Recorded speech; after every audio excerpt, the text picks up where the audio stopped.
Гунны. Они были рождены на бескрайних просторах степей.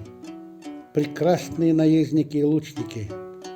Они нападали так же быстро, как летит стрела. Народ, который оставил яркий след мировой истории.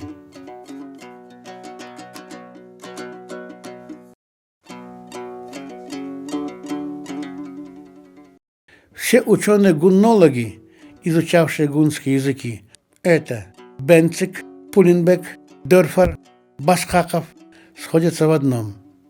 Древние гунны говорили в основном на прототюркском языке.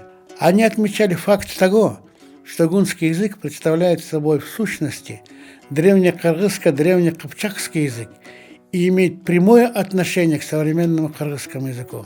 Выясняется, что между древнекиргизским, древнекыпчакским языком гуннов, между древним германским готским языком остготов и древним славянским анско-венецким языком славян до сих пор сохранились определенные языковые параллели, которые указывают на то, что данные языки функционировали вместе в одно историческое время, на одной территории и оказывали влияние друг на друга.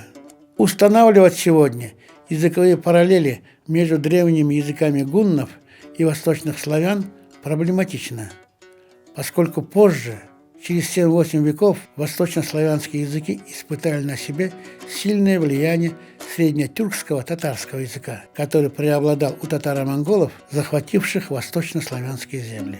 Что же касается языковых параллелей между древнекиргизско-древнекыпчакским языком гунского каганата и древнегерманско-готским языком, который также имел широкое хождение в гунском каганате, то здесь следует строго помнить, что данные языки не являются в генетическом отношении родственными, а в языково-типологическом отношении похожими.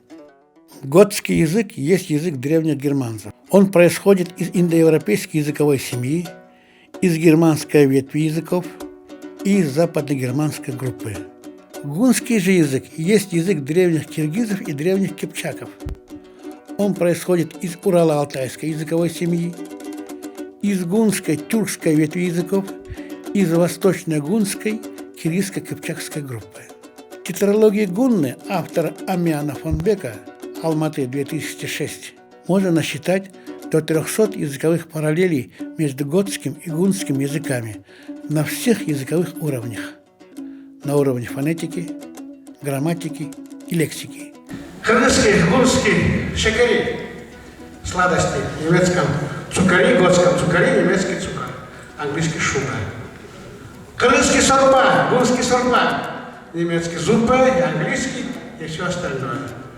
А если иметь в виду, что готский язык лег в основу современных германских языков, в первую очередь немецкого и английского, англосаксонского, а гунский, древнекиргизский, древнекыпчакский язык лег в основу современных тюркских языков, в первую очередь языков кара-киргизов, кыргызов и казак-киргизов, казахов, то данные языковые параллели однозначно объясняют древнее гунское происхождение современных кыргызов и казахов. Отметим, что на уровне фонетики в готском и в гунском языках наблюдаются сходные моменты.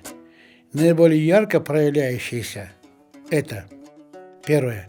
Наличие фонетической долготы и краткости гласных, различающих смыслы слов.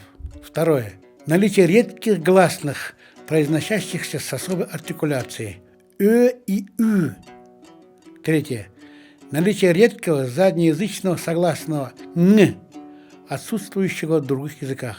На уровне грамматики это: первое. Наличие аффикса «р» с семантикой действующего лица. Готское «грейдер» – голодающий, гунское «джаукер» – воин. И второе – наличие уменьшительно-ласкательного суффикса «ке» – «ще», присоединяющегося только к именам собственным. Готское «дитерще», гунское «боруще» – «боруке».